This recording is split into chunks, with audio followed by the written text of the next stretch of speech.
மீன் அளப்பறைகள். இன்றைக்கி நம்ம எங்கே போகிறோம்னா ஒரு வேலை விஷயமா ஊருக்கு கிளம்பிக்கிட்டு இருக்கேன். ராம்நாடு போய்க்கிருக்கேன். அது என்ன வேலைன்றது நான் அப்புறமாட்டி சொல்கிறேன். இப்போ பார்த்தீங்கன்னா இங்கே பாருங்கள், இவி ஸ்கூலுக்கு வந்திருக்கோம். இவிஎஸ்எம்மில் படிக்கிறான். காலையிலேயே சாப்பாடு செஞ்சாச்சு. இருந்தாலும் அவனுக்கு வந்து பிரியாணி 65 தான் எனக்கு வேணும்னு அடம் பிடிச்சான் இவி. அவனுக்காக 4 பேருக்குமே சேர்த்து மொத்தமாக சாப்பாடு வாங்கிக்கிட்டு கிளம்பி வந்துட்டே ஸ்கூலுக்கு. நீங்கள் தான் எடுத்தீங்க.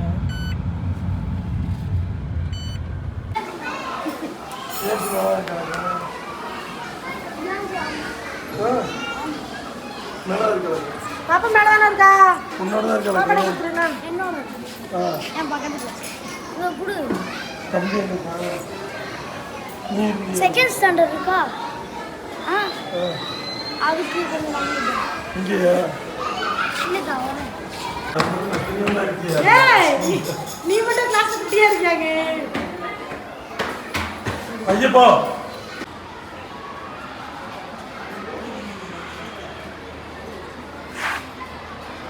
ஐயோ இழைச்சிட்டுல. ஆமாம், ஸ்கூலு ஃபுல்லாக எவனுமே கிரவுண்ட் ஃப்ளோரில் இல்லை. எல்லாம் ஃபஸ்ட் ஃப்ளோர்லேயும் செகண்ட் ஃப்ளோர்லேயும் கிடக்குது. அது ஒன்று ஒன்றா ஏறி 4 பேருக்கு சாப்பாடு கொடுத்துட்டு வர்றதுக்குலாம் இங்கே சோடி முடிஞ்சு போச்சு. வாடா, ஆனால் ஸ்கூலில் போய் சாப்பாடை கொடுத்துட்டு உங்களுக்கு எப்படின்னா பிரியாணி வேணுமா? தயிர் சாதம் வீட்டில் செஞ்சோம்.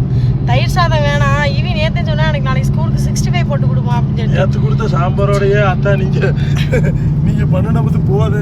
நேற்று அப்படிலாம் இல்லை, எல்லா டைமும் ஒரே மாதிரியே கொடுக்குமே, கொஞ்சம் வித்தியாசமாக கொடுப்போம்னு சொல்கிறதுக்காக நேற்று உண்மையாகவே சாம்பாரில் கெட்டிச்சோறு ஃபஸ்ட் டைம் சாம்பார் சாதம் ட்ரை பண்ணேன்.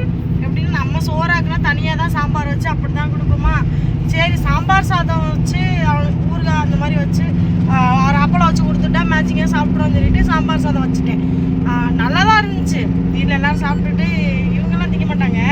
மோனிசாக்கா ஜஸ்ட்லினு எல்லாம் சாப்பிட்டுட்டு சாப்பாடு நல்லா இருந்துச்சுன்னு சொன்னாங்க. கொடுத்து விட்டாச்சு. எல்லா பிள்ளைகளும் சாப்பிட்டுட்டு இவி மட்டும் பாதியை சாப்பிட்டுட்டு இல்லை எனக்கு இது பிடிக்கல. அவன் என்ன சொன்னான்னா சோறு தனியாக ஆக்கி சாம்பார் எனக்கு ஒரு பாக்ஸில் ஊற்றி கொடுத்தீங்கன்னா கூட நான் ஊற்றி சாப்பிட்ருவேன் அப்படின்னு சொன்னான். நேற்று சாயந்தரம் வீட்டுக்கு வந்தோடனே சொன்னால் எனக்கு நாளைக்கு தயிர் சாதமும் சிக்கன் 65 போட்டு தந்துருப்போம் அப்படின்னு. காலையில் 7 மணி நேரம் தூங்கிட்டேன் டயர்டாக இருந்தனால. எழுப்புறாரு எந்தி சிக்கன் 65 போடு அப்படியே உடனேலாம் கறி கிடைக்காதுரா அப்படின்னு சொல்லிட்டு திட்டேன். அதோட ஒரு மாதிரியாகவே இருந்துச்சு, மனசு கஷ்டமாகவே இருந்துச்சு. பிள்ளைய திட்டேன் அப்படின்னு. அதோட சரி நீங்கள் ஸ்கூலுக்கு போங்கம்மா, அம்மாவுக்கு ராம்நாட்டில் ஒரு வேலை இருக்குது, நான் அவங்களுக்கு வந்து பிரியாணியும் சிக்கன் 65 வாங்கி கொடுத்துட்டு போகிறேன். ஏன்னா இப்போ தான் ஆட்களுக்கு 4 பேருக்குமே சேமாக யாருக்கும் ஒரு ஆளுக்கு குறை இல்லாமல் கரெக்டாக வாங்கி பேக்கில் வச்சு கொண்டு போய் கொடுத்துட்டு வேலையாக ராம்நாட் போய்க்கிருக்கேன். இதுக்கு இடையில இந்த தலைவர் 2 இடத்துல நீ போட்டு தர பார்த்துரு. இவருக்கு உங்களை டிரைவிங் லைசன்ஸ் கொடுத்தவரை தான் நான் பார்க்கணும்.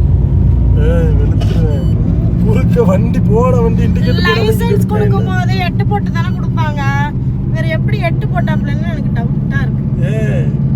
பாரு மக்களே, வண்டி முன்ன போய்க்கிருந்த வண்டி சடனாக பிரேக் அடிச்சு இண்டிகேட் போடாமல் இங்கிட்டு ரைட்டில் எடுத்தா நம்ம என்ன பண்ண முடியும்? சடனாக பிரேக் தான் அடிக்க முடியும். பிரேக் அடிச்சு ஒரு குத்தமா அந்த வண்டியில் கொண்டு போய் சொங்கின்னு விட்டுருந்தா எதுவும் சொல்லியிருக்க மாட்டாங்க. எனக்கு அப்படியே இதாகிட்டு நான் ஏதோ என் புருஷன் நல்லா வண்டி ஓட்டுவாருன்னு நம்பிக்கையில யாருக்கு சீட் பெல்ட்லாம் போடாமல் இருக்கேன்.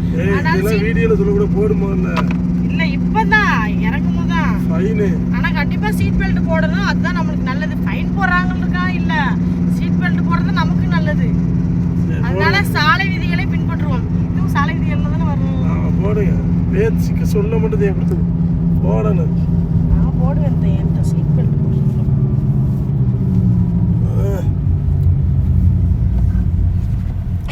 டேய் வாடா டேய். இளநீ குடிக்காசுமி. எது வீடியோக்காகவாமா? இல்லை வீடியோக்காகவாமா? இளநீ குடிக்கியான்னு கேட்டேன். இளநீ வேணாம், எனக்கு நொங்கு தான் வேணும். நொங்கு குடிச்சுக்கிட்டு இருக்க முடியாது. வாங்கிட்டு போமா. சரிக்கியா? வாங்கிட்டு போமா. இங்கே பாருங்க, நொங்கு வாங்கியாச்சு. இதுக்கு பேர் இங்கிலீஷில் வந்து ஐஸ் ஆப்பிள். கரெக்டாக சொன்னான்னு தெரியல, பட் நொங்கு வாங்குற கடையும் நொங்க ஏன் வீடியோ எடுக்கலைன்னா வெக்கம் கூச்சம் அப்படின்னா என்னன்னு கூட தெரியாது. எல்லாரும் கேட்பீங்க மூக்கியூரில் நிறைய நொங்கு இருக்குமே ஏமா இங்கே வாங்கினேன்னு. மூக்கூரில் நிறைய நொங்கு இருக்குது, ஆனால் இவங்க அவங்க பறிச்சே தர மாட்டாங்க. அதனால நொங்கு மேலே எனக்கு அவ்வளோ ஆசை. நொங்குனாவே ரொம்ப பிடிக்கும். இவங்க நொங்கே பறிச்சு தர மாட்டாங்க. அதனால நொங்கு சாப்பிட போகிறேன். ரொம்ப நல்லது உடம்புக்கு. இந்த மேலே இந்த வெள்ளையாக இருக்குது பார்த்தீங்களா, இது கொஞ்சம் துவப்பாக இருக்கும். ஆனால் அது வந்து குடல் புண்ணுக்கு வந்து ரொம்ப நல்லது. அதனால் வாங்கினீங்கன்னா ஓரளவுக்கு இதோட அப்படியே கடிச்சு சாப்பிட்ருங்க, நல்லாயிருக்கும். நான் அப்படி தான் சாப்பிட போகிறேன்.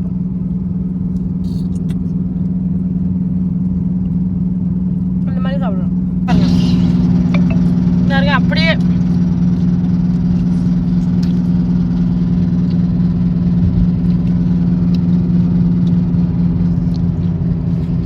அது லைட்டாக துவத்து தான் கிடக்கும். சாப்பிட முடியாத அளவுக்கு இருக்காது, நல்லா இருக்கும். வயிற்றுல புண்ணு கிடந்தாவோ உடல்ல புண்ணு கிடந்தாவோ அல்சர் இந்த மாதிரி விஷயங்களுக்கு இந்த நொங்குல உள்ள தொழி வந்து ரொம்ப நல்லதுன்னு சொல்லுவாங்க. எங்க வீடுகளெல்லாம் எங்க அப்பா நொங்கு தரும்போது இது கீழே போட்டோம்னா அடிக்க வருவாங்க. சேர்த்து தின்று அப்பதான் நல்லது அப்படின்னு.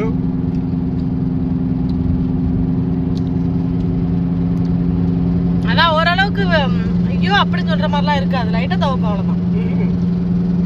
சேர்த்து தின்னா தனியாக தின்னா தான் துவக்கும், நொங்கோட தின்னா துவக்காது. இதை தனியாக எடுத்து தின்னா தான் ஒரு மாதிரி துவப்பா இருக்கும். நொங்கோட தின்னும் போது அந்த டேஸ்ட் அப்படியே இருக்கும். நொங்கு சர்வத்து கொடுத்துருக்கான் சுமி. போகும்போது ட்ரை பண்ணுவோம். நொங்கு சர்பத்து இருக்குன்னு சொன்னாங்க அந்த அண்ணன். நொங்கு சர்பத்து நான் சாப்பிட்டதில்ல, ஆனால் எப்படி இருக்குன்னு போய் சாப்பிட்டு பார்க்கலாம்.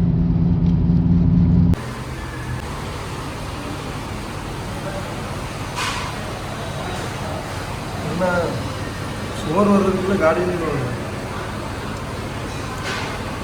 கேட்டது பிரியாணி. மாமாக்கிட்ட வச்சாங்களா, அவங்க தான் குழம்பு சாப்பாடு கேட்டாங்க. அதுலேருந்து கொஞ்சம் அள்ளி சாப்பிட்டேன். அவரை அந்த அக்கா வந்துட்டு போயிட்டாங்க, சாப்பிடுங்க அப்படின்னு சொல்லிட்டு. சரியான பசி. ராம்நாட்டில் வந்த வேலை நல்லபடியாக முடிஞ்சது. வெளியே பார்த்தீங்கன்னா மழை பொழந்து கட்டிக்கிட்டு இருக்கு, செம்ம மழை.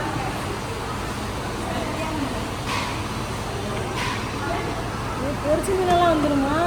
முரணு காக்கா முரணு மீன் குழம்பு தலைவரே என்ஜாய் பண்ணுங்க. சிக்கன் 65 கிடைக்குமா?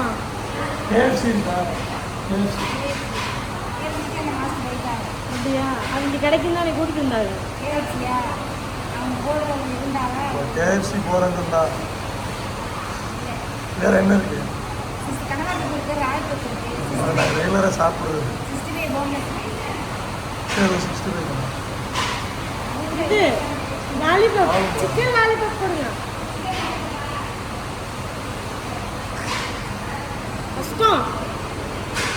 இது நல்லா இருக்கும். நம்ம பார்க்குறோம்னா ஓஞ்சிட்டாங்க தேர்ந்த சோழி முடிச்சிட்டாங்க ஹோட்டலில்.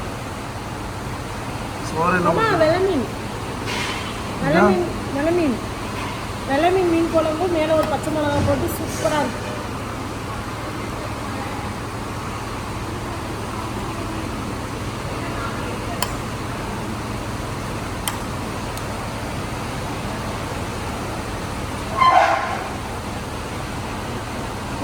சிக்கன் மட்டும் இவ்வளோ வருது. சோறு கம்மியாக போடலாம். நம்மளுக்கு சோறு போடுது.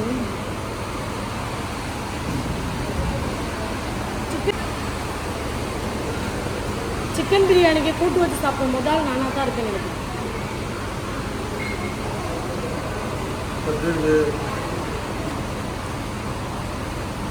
நான் வைக்கிறதோட சும்மாவாக தான் இருக்கு.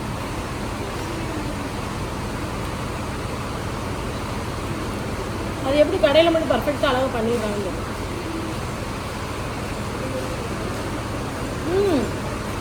நீ சாப்பிடுங்க. என்னத்தை சாப்பிட? இலையவா சாப்பிட? இவ்வளோ இருக்குல்ல சோறு வந்துருச்சா?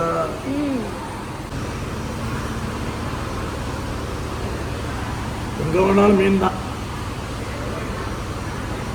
வீட்டில் மீன் தான், ஹோட்டலுக்கு வந்தாலும் மீன் தான். அந்த அக்கா பார்த்துட்டே இருந்துட்டு போயிட்டாங்க, சிரிச்சுட்டு போயிட்டாங்க. நல்லா கவனிக்கிறாங்களா அந்த அக்கா? சாப்பிட்டா இப்படி சாப்பிடணும்.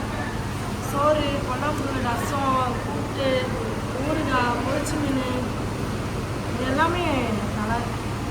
மீன் நல்லா இருக்குமா? இது வந்து மோர். என்னோட சாப்பாடு இன்னும் நிறையா இருக்குது, நான் சாப்பிடணும்.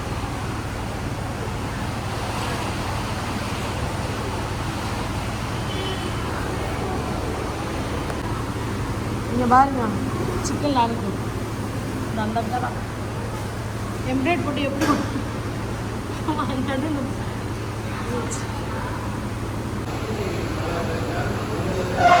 நான் சாப்பிட்டு முடிச்சுட்டு ஆனால் இங்கே மட்டும் என்ன நடந்துக்கிட்டு போகுது கப்பலத்தை நோக்கி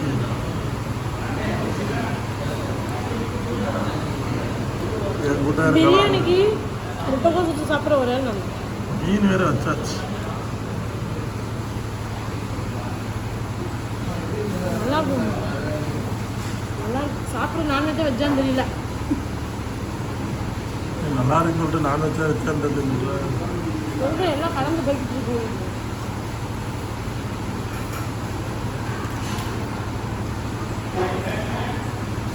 சோடா கூட வாங்கிடுங்க. 4 நாளுக்குள்ள எனக்கு ஒன்று தந்துட்டு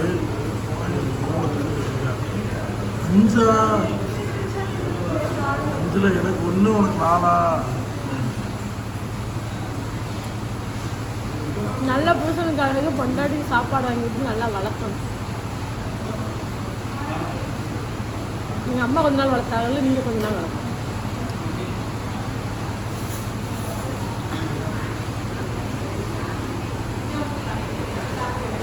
எந்திக்கிறதா ஐடியா இருக்கா இல்லையா? இந்த கறியை திங்க முடியல, அதை வாங்கிட்டாங்க இதை வாங்கிட்டாங்க கேட்டுச்சு. திங்க முடியல, இதை இருந்தாலும் ஒழுங்காக திங்காமல் போட்டு போட்டு வச்சிருக்கு.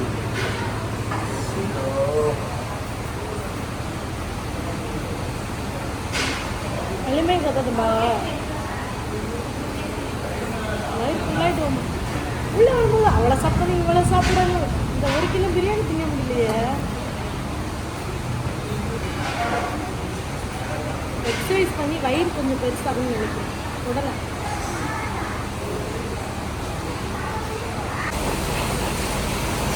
மனசு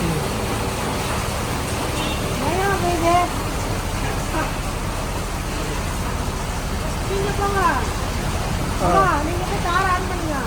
கார் ஆன் பண்ணுங்க, போயிடுவா. ஓடல போய் உழுந்துட்டோம்னா பைய பார்த்துமா.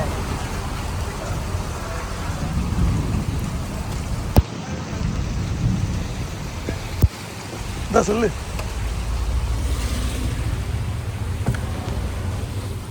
பாட்டி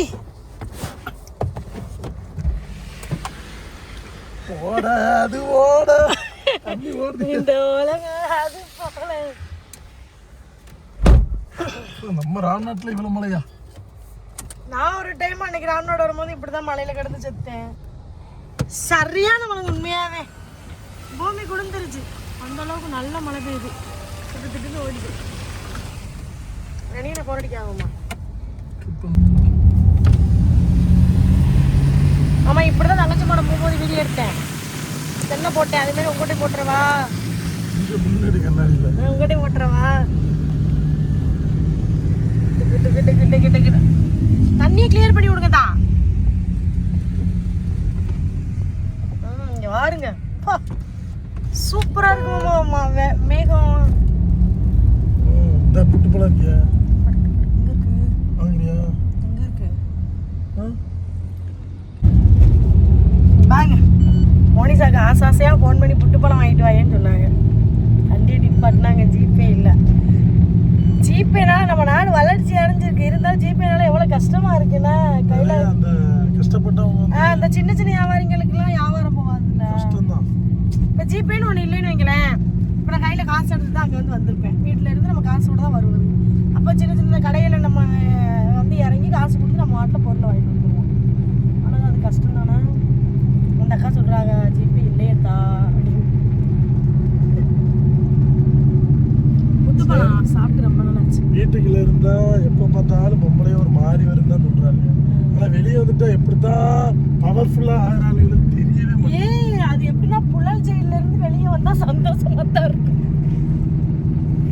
எப்ப கேட்டாலும் தலை சுத்துது, தலைவலிக்கு மாறி இருக்கு. நீங்களே சொல்லுங்க மக்களே, வீட்டுக்குள்ள இருக்கிற பொம்பளைங்களுக்கு உண்மையாவே அது நல்லா தலைவலிக்கு ஒரு மாதிரி வருது, காய்ச்சல் மாதிரி இருக்குன்னு சொல்லி எத்தனை தடவையோ சாயடி கூட்டு வந்து ஊசி விடாம திரும்பி இருக்கோம்.